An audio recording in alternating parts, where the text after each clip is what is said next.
कश्मीर के जंगल में कालू कौवा और गोरी कौवी रहा करते थे। बारिश आने वाली थी और कालू कौवा भोजन इकट्ठा कर रहा था। एक दिन जब कालू कौवा सोकर उठा तो उसने देखा गोरी कौवी उसके जमा किए हुए भोजन को खा रही है। गोरी, ये क्या? सारा सारा दिन मैं मेहनत करके बारिश के समय से बचने के लिए भोजन इकट्ठा करता रहता हूँ और तुम हो कि इसे खा रही हो। थोड़ा सब्र करो, सारा भोजन अभी खा जाओगी तो बारिश के समय में हम क्या खाएंगे? क्या करूं कालू जी, भूख कितनी तेज लगी थी मुझे। तुम्हें तो पता है मुझे भूख बर्दाश्त नहीं होती, इसलिए मैंने ये खाना खा लिया। गोरी, अब तो आसमान में काले बादल भी छा गए हैं, शायद तेज बारिश होगी। अब मैं कहाँ से भोजन लेकर आऊँ, बताओ तुम मुझे। कालू जी, आप चिंता क्यों करते हो? वो लाडो चिड़िया है ना, वही हमारे भोजन का इंतजाम करेगी हमारे लिए। गोरी, तुम होश में तो हो ना? वो लाडो चिड़िया हमें अपना भोजन क्यों देगी? क्या उसे पागल कुत्ते ने काटा है जो वो ऐसा करेगी?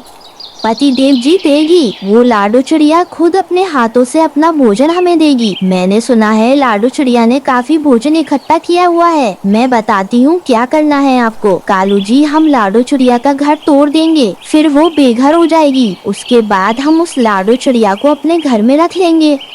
अरे, इससे क्या होगा गोरी? अरे मेरे बुद्धू पति, वो लाडो चिड़िया अपने साथ साथ इकट्ठा किया हुआ सारा भोजन भी लेकर आएगी हमारे घर, फिर हम उसका सारा भोजन छीन लेंगे। गौरी कौवी का ये प्लान सुनकर कालू कौवा बहुत खुश होता है और उससे कहता है, गोरी, मानना पड़ेगा, क्या प्लान है? तुम्हारे दिमाग का तो कोई जवाब नहीं। फिर अपने प्लान के मुताबिक कालू कौवा और गौरी कौवी लाडो चिड़िया के घर के पास वाले पेड़ पर छिपकर बैठ जाते हैं और लाडो चिड़िया के घर से बाहर जाने का इंतजार करने लगते हैं। फिर तभी लाडो चिड़िया अपनी बेटी के साथ बाहर आती है। बिटिया, हमने भोजन तो कर लिया है, अब चलो चलकर नदी से पानी पीकर आते हैं। बारिश के आने से पहले हमें घर भी लौटना होगा। आकाश में काले काले बादल छाए हुए हैं, ऐसा लगता है तेज बारिश होने वाली है। चलो बेटा, जल्दी चलो। फिर लाडो चिड़िया अपनी बेटी को लेकर नदी पर पानी पीने चली जाती है। कालू कौवा और गोरी कौवी तो इसी मौके की तलाश में थे। उन दोनों माँ बेटी के जाते ही गोरी अपने पति कालू से कहती है, कालू, तोड़ दो इस लाडो चिड़िया का घर। फिर कालू कौवे ने हथौड़ा मार मार कर लाडो चिड़िया का घर तोड़ दिया। तभी बारिश भी शुरू हो जाती है। कालू, चलो चलकर जल्दी से छिप जाते हैं। लाडो चिड़िया भी आने ही वाली होगी। अगर उसने हमें यहाँ देख लिया तो सारा प्लान हमारा चौपट हो जाएगा।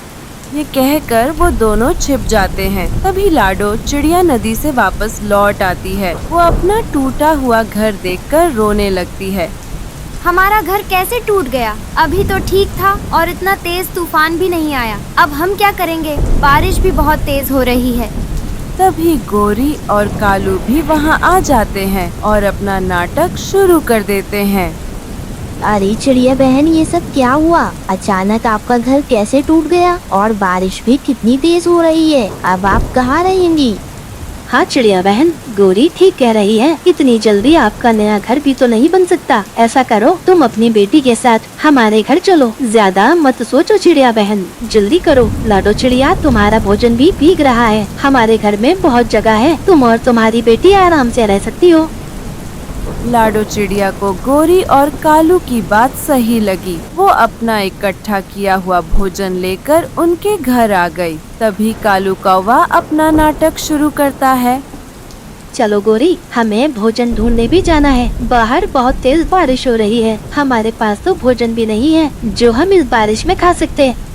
हाँ कालू जी, आप बिल्कुल सही कह रहे हैं। चलो जल्दी से चलते हैं। लाडो चिड़िया, तुम अंदर से दरवाजा बंद कर लो, हम भोजन ढूंढने जा रहे हैं। अरे कालू जी, मुझे तो भूख की वजह से चक्कर आ रहे हैं। मुझसे तो उड़ा भी नहीं जाएगा। अब हम क्या करेंगे? ये सब देखकर लाडो चिड़िया का दिल पिघल जाता है। वो उनसे कहती है, गौरी बहन, कालू भैया, मेरे पास काफी सारा भोजन जमा है, आप इसे खा लें। आपने भी तो मेरी बहुत मदद की है, इसके बदले मैं आपके लिए इतना तो कर ही सकती हूँ। ये सुनकर गोरी और कालू भोजन पर टूट पड़े और थोड़ी ही देर में काफी सारा भोजन खा गए। अगले दिन भी बारिश नहीं रुकी। तब लाडो अपनी बेटी से कहती है, बेटा, बहुत थोड़ा भोजन बचा है हमारे पास। कल कालू और गौरी ने आधे से ज्यादा भोजन खा लिया और अभी बारिश थोड़ी धीमी है। मैं अभी कुछ भोजन लेकर आती हूँ, फिर आराम से बैठकर हम दोनों एक साथ भोजन करेंगे। ये कहकर लाडो चिड़िया भोजन की तलाश में चली जाती है। तभी गौरी कौवी वहाँ आती है। अरे ओ चिड़िया की बच्ची, तेरी माँ कहाँ है? दिखाई नहीं दे रही है। आंटी, मम्मा भोजन ढूंढने गई है। ये सुनकर गौरी झपट कर लाडो चिड़िया के बचे हुए भोजन को खाने लगती है। तभी लाडो चिड़िया खाली हाथ घर लौट आती है। यह क्या गौरी बहन, आपने तो सारा भोजन खत्म कर दिया। मैं और मेरी बच्ची क्या खाएंगे? तेज बारिश में कहीं भोजन भी नहीं मिल रहा है। अरे वाह चिड़िया, नेकी का तो जमाना ही नहीं रहा। हमने तुम्हें अपने घर में आसरा दिया, यह क्या कम है? अगर हमने थोड़ा बहुत तुम्हारा अनाज क्या खा लिया, तुम तो हमें को सुनाने लगी। चलो उठाओ अपनी बेटी को और निकल जाओ मेरे घर से। गौरी बहन, ये आप क्या कह रही है? इतनी तेज बारिश में मैं कहाँ जाऊँगी अपनी बेटी को लेकर? कहीं भी जाओ, तुम दोनों की वजह से रात हमें नींद भी अच्छी नहीं आई। हमें तो अकेले रहने की आदत है। अब देर ना करो, जल्दी निकलो यहाँ से।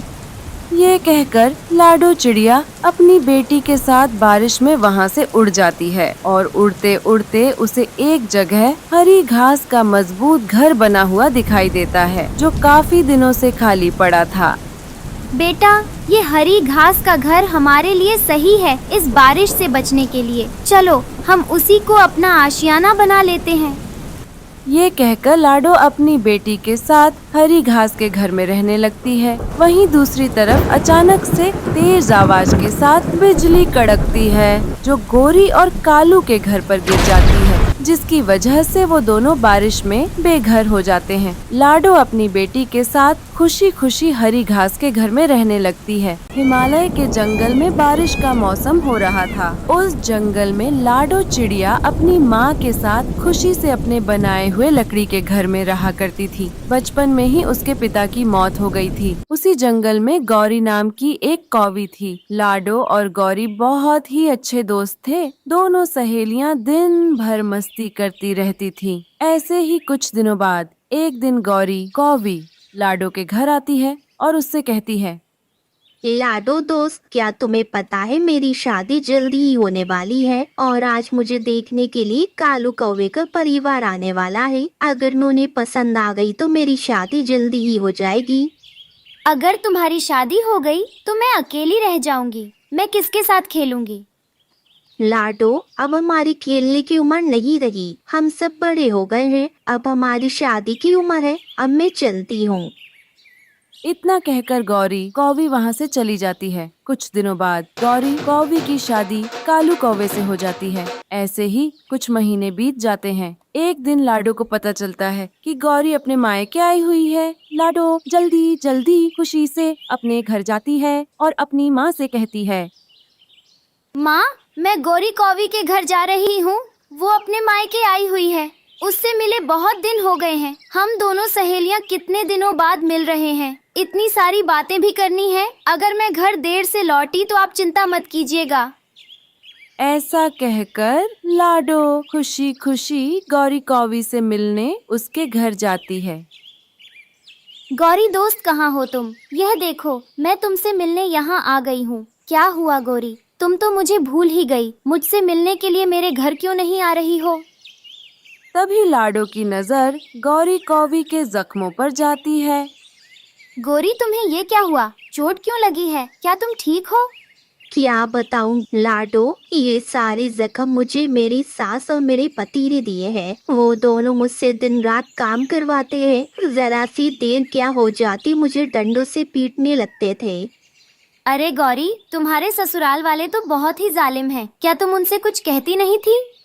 उन्हें क्या कहूँ, मैंने अपनी माँ से कहा था। माँ ने कहा कि ससुराल ऐसा ही होता है। ससुराल में बहुत कुछ सहना पड़ता है। अब वो ही तुम्हारा घर है। गौरी कौवी की यह बातें सुनकर लाडो बहुत ही डर जाती है। वो दुखी मन से अपने घर वापस लौटती है। क्या बात है लाडो बेटा, तुम तो अपनी दोस्त गौरी से मिलने गई थी ना, फिर तुम इतनी दुखी क्यों हो? माँ, क्या तुम्हें पता है गौरी के ससुराल वाले कितने जालिम हैं? उसको वो हमेशा मारते रहते हैं। माँ, मैं कभी शादी नहीं करूँगी और अपने ससुराल नहीं जाऊँगी। लाडो बेटा, तुम ऐसी बातें क्यों कर रही हो? समय आने पर सभी को अपने अपने ससुराल जाना पड़ता है। मैं भी तो एक दिन दुल्हन बनकर अपने ससुराल आई थी। लेकिन माँ, मुझे शादी करके ससुराल नहीं जाना। मैं तो हमेशा आपके साथ ही रहूँगी। अच्छा अच्छा, ठीक है। लगता है तुम बहुत डर गई हो। इस बारे में फिर कभी बात करते हैं। ऐसे ही कुछ दिन बीत जाते हैं। एक दिन लाडो की माँ कहीं जा रही थी, तभी उसको पंडित हरिया तोता रोक लेते हैं। वो लाडो के लिए भोलू चिड़ा का रिश्ता लेकर आए थे। रिश्ता अच्छा होने पर लाडो की माँ मान जाती है। वहीं लाडो अपने घर में बैठी थी, तभी अचानक से बहुत तेज तूफान और बारिश आती है, जिसकी वजह से लाडो चिड़िया और पास में रहने वाले पक्षियों के घर टूट जाते हैं। वो बेघर हो जाते हैं और पानी में डूबने लगते हैं। तभी भोलू चिड़ा वहाँ आता है और लाडो की मदद करता है। अब हमारा क्या होगा? हम कहाँ रहेंगे? हम तो बेघर हो गए। इस बारिश ने हमसे हमारा सब कुछ छीन लिया। अरे चिड़िया, तुम परेशान मत हो, मैं हूँ ना। मैं तुम्हारी कोई न कोई मदद जरूर करूँगा। तुम्हें घर चाहिए ना, मैं तुम्हें घर बना कर देता हूँ। लेकिन तुम घर कैसे बनाओगे? तुम मुझे नहीं जानती, मैं एक कारपेंटर हूँ। मैं जंगल में पक्षियों का घर बनाता हूँ। मैं तुम्हारे लिए इस बारिश से बचने के लिए लकड़ी का मजबूत घर बना देता हूँ। कुछ देर बाद भोलू चिड़ा जंगल से लकड़ियाँ जमा करने के बाद उनसे लाडो के लिए लकड़ी का घर बनाता है, जिसे देखकर लाडो चिड़िया बहुत खुश होती है। अरे वाह, ये घर तो बहुत सुंदर बनाया है आपने। आपका बहुत बहुत शुक्रिया जो आपने मेरी इतनी मदद की। कोई बात नहीं चिड़िया, तुम इस लकड़ी के घर में बैठकर बारिश के मजे लो। अब मैं चलता हूँ। ये कहकर भोलू चिड़ा वहाँ से चला जाता है। वो मन ही मन लाडो चिड़िया को पसंद करने लग जाता है। बारिश रुकने के बाद लाडो की माँ वहाँ पर आती है और अपने नए लकड़ी के घर को देखकर दंग रह जाती है। फिर लाडो चिड़िया अपनी माँ को सारी बातें बताती है और कैसे भोलू चिड़ा ने उसकी मदद की। फिर लाडो की माँ उसे पंडित हरिया तोता के बताए हुए रिश्ते के बारे में बताती है। माँ, क्या मैं आप पर बोझ बन गई हूँ जो आप मेरी शादी करके ससुराल भेज देना चाहती हो? लाडो बेटा, तुम ऐसी बातें क्यों कर रही हो? हर ससुराल गौरी कौवी का ससुराल जैसा नहीं होता। लाडो की माँ लाडो को बहुत समझाती है, लेकिन लाडो तो शादी करने के लिए तैयार ही नहीं थी। दूसरे दिन लाडो का होने वाला पति भोलू चिड़ा और उसकी सास उसके पास आते हैं। लाडो बेटा, तुम शादी से इतना क्यों डर रही हो? मेरी कोई बेटी नहीं है। मैं तुम्हें शादी के बाद अपनी बेटी बनाकर रखना चाहती हूँ। मैं तुमसे इतना प्यार करूँगी कि तुम अपना मायका भूल जाओगी। मेरा बेटा भोलू चिड़ा भी बहुत अच्छा पक्षी है, वो तुमको बहुत खुश रखेगा। मान जाओ मेरी बेटी। हाँ लाडो चिड़िया, माँ बिल्कुल सही कह रही है। मैं तो तुम्हें जब से पसंद करता हूँ, जब हमारी बारिश में पहली मुलाकात हुई थी। लेकिन मुझे ये नहीं पता था कि किस्मत हमें इतनी जल्दी फिर से मिलाएगी। अपनी सास और भोलू की बातें सुनकर लाडो का अब डर चला जाता है और वो भोलू चिड़ा से शादी करने के लिए तैयार हो जाती है। फिर लाडो की शादी धूमधाम से भोलू चिड़ा से हो जाती है और फिर वो अपने पति और सास के साथ खुशी खुशी अपने ससुराल में रहने लगती है। बहुत समय पहले किसी जंगल में लाडो चिड़िया और टुन्नू नाम के पति पत्नी रहते थे। टुन्नू चिड़ा बहुत मेहनत करके मजदूरी करता था, लेकिन फिर भी उसकी आमदनी बहुत कम होती थी। एक दिन उसका ठेकेदार उसे काम से निकाल देता है, क्योंकि उसने शहर से मशीन मंगाकर अपना काम शुरू कर दिया था। बेरोजगार होने के कारण टुन्नू बहुत सारी जगह काम ढूंढने जाता है, लेकिन उसे कहीं काम नहीं मिलता। दोनों पति पत्नी को पेट भर खाना भी नसीब नहीं होता। मैं चाहे जितना भी कोशिश कर लूं, लेकिन हमारी गरीबी दूर ही नहीं होती। अब तो मेरे पास इतने पैसे भी नहीं हैं कि हम खाना खरीद कर खा सकें। आपने सच कहा, हमारा बहुत ही बुरा हाल चल रहा है। क्या पता आगे चलकर हमें और कितनी मुसीबतें झेलनी पड़ेगी। तभी वहाँ टुन्नू का भाई कालू कौवा आ जाता है। सुनो टुन्नू, पिछले 2 महीने से तुमने किराया नहीं दिया है। मुझे अकेले किराया भरना पड़ता है। इस बात से मेरी पत्नी बहुत नाराज होती है। मेरी पत्नी ने आज मेरे साथ बहुत लड़ाई की है। उसने कहा है कि मैं तुम दोनों को घर से बाहर निकाल दूं। लेकिन भैया, अगर आप अचानक हमें इस घर से बाहर निकाल देंगे तो फिर हम दोनों कहाँ जाएंगे? ये मेरी परेशानी नहीं है। तुम हट्टे कट्टे हो, तुम्हारे हाथ पैर भी सही सलामत है। किसी दूसरे शहर जाकर कोई नया काम ढूंढो। मैं अब तुम्हें घर में नहीं रह सकता। फिर मजबूर होकर टुन्नू और लाडो उस घर को छोड़ देते हैं। उसके बाद लाडो चिड़िया अपने पति को लेकर अपने मायके आ जाती है। भैया, इनके बड़े भाई ने हमें घर से निकाल दिया। आप कुछ पैसे देकर हमारी मदद करो ताकि हम दोनों छोटी मोटी दुकानदारी करके अपना गुजारा कर सके। तभी वहाँ लाडो की भाभी रानो आ जाती है। देख लाडो, तुझे देने के लिए हमारे पास फूटी कौड़ी भी नहीं है। हमने ये सारी संपत्ति अपनी मेहनत से बनाई है। तेरा पति एकदम निठल्ला है। इससे कह के कोई अच्छा काम करे। इस तरह दूसरों के घर जाकर भीख मांगना अच्छी बात नहीं। चलो तुम दोनों जाओ यहाँ से। उसके बाद लाडो और टुन्नू दुखी होकर वहाँ से चले जाते हैं। काफी देर चलने के बाद वो दोनों एक बड़े खेत के पास पहुँचते हैं। तभी उन्हें वहाँ एक लाल गुलाब का घर बना हुआ दिखाई देता है। उस लाल गुलाब के घर से तेज रोशनी आ रही थी। दोनों पति पत्नी उस लाल गुलाब घर के अंदर चले जाते हैं। वहाँ जरूरत की सारी चीजें रखी थीं और खाने के लिए तरह तरह के पकवान, सोने के सिक्के, ये सब रखे हुए थे। सुनिए जी, लगता है ये कोई जादुई गुलाब का घर है। तुम दोनों ने बिल्कुल सही सोचा। मैं एक जादुई गुलाब का घर हूँ। तुम दोनों बहुत तकलीफ में हो, इसलिए मैं तुम्हारी सहायता करूँगा। मैं तुम दोनों को बेचने के लिए रोज ढेर सारी सब्जियाँ दूंगा। उसके बाद तुम्हारी गरीबी हमेशा के लिए दूर हो जाएगी। फिर जादुई गुलाब का घर वहाँ पर एक सुनहरे रंग का पत्थर प्रकट कर देता है। इस पत्थर को सामने मौजूद जमीन में गड्ढा खोदकर दबा दो। उसके बाद दोनों पति पत्नी गड्ढा खोदकर सुनहरे पत्थर को जमीन के नीचे दबा देते हैं। फिर अगले ही पल वहाँ एक बहुत बड़ा पेड़ प्रकट हो जाता है। उस पेड़ के ऊपर आलू, बैंगन, गोभी, टमाटर, तरह तरह की सब्जियां लगी हुई थीं। उन सब्जियों का आकार सामान्य सब्जियों के मुकाबले बहुत बड़ा था। अरे वाह, यहाँ तो सब्जियों का पेड़ प्रकट हो गया। हाँ, इन सब्जियों को ले जाकर तुम दोनों पक्षियों को बेच दो। उसके बाद लाडो और उसका पति पेड़ के ऊपर चढ़कर सब्जियां तोड़कर नीचे गिराने लगते हैं। फिर दोनों पति पत्नी सारी सब्जियां पक्षियों को बेचने के लिए जंगल में पहुंच जाते हैं। वो सब्जी बहुत चमक रही थी, जिससे आकर्षित होकर पक्षी उनके पास आ जाते हैं। फिर थोड़ी ही देर में दोनों पति पत्नी सारी सब्जियां बेच देते हैं और बदले में उन्हें अच्छे पैसे मिल जाते हैं। उस दिन के बाद से दोनों रोज इसी तरह सब्जियां बेचना शुरू कर देते हैं। लाडो और टुन्नू को खुश देखकर उसका बड़ा भाई कालू कौवा चिढ़ जाता है। ये गरीब टुन्नू इतना अमीर कैसे हो गया कि ये जरूरत की अपनी सारी चीजें पूरी कर रहा है। मुझे पता लगाना ही होगा। ये कहकर कालू कौवा जादुई गुलाब घर और जादुई सब्जियों के पेड़ के पास पहुंच जाता है और देखकर हैरान हो जाता है। अच्छा, तो ये कारण है उस कंगाल टुन्नू के इतने अमीर होने का। लेकिन बस अब और नहीं, आज मैं उससे ये खुशी भी छीन लूंगा। इस पेड़ को नष्ट करके। फिर कालू कौवा उस जादुई सब्जी के पेड़ में आग लगा देता है, लेकिन तभी लाडो और टुन्नू वहाँ पर आते हैं।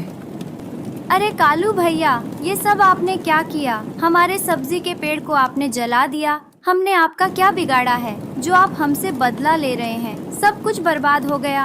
अब हम क्या करेंगे?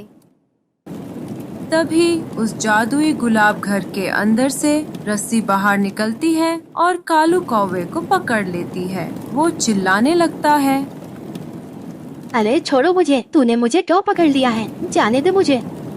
ए लालची दुष्ट कौवे, तूने लाडो चिड़िया को बहुत परेशान कर लिया, लेकिन अब और नहीं। आज तेरे बुरे कर्मों की सजा मैं तुझे देकर रहूंगा।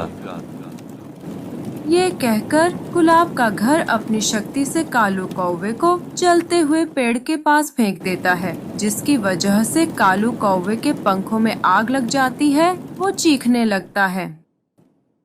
हाय मर गया रे, बचाओ बचाओ, कोई बचाओ मुझे। अरे कालू बेटा, चल जल्दी से पास वाली नदी में छलांग लगा, अगर तुझे जान बचानी है तो, वरना मैं जलकर मर जाऊंगा।